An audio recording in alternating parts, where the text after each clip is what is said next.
Good day and how to fix a squeaky sound sa ating sasakyan. This is a simple fix, simple tip kung paano natin masolve ang squeaky sound when turning left and right. Ito guys, WD-40 para sa cracking and clicking sound sa ating steering.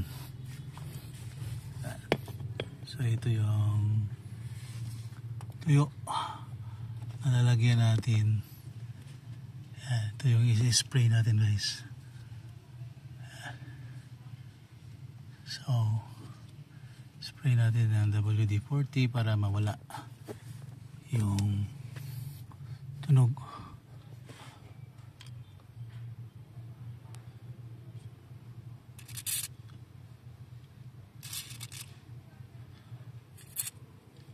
Ayan guys. And dito sa kabila.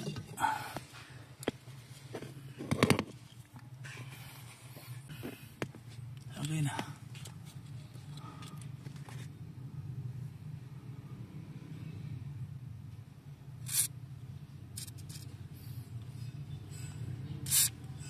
Guys.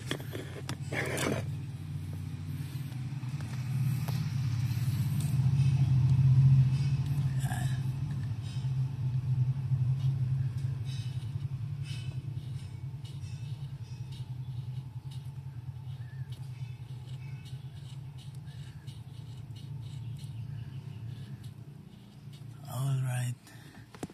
So yan. Na-lubricate na natin yan. So, mawawala na yung tunog guys. Yan na yung gagawin natin. Gamit, no? Ang WD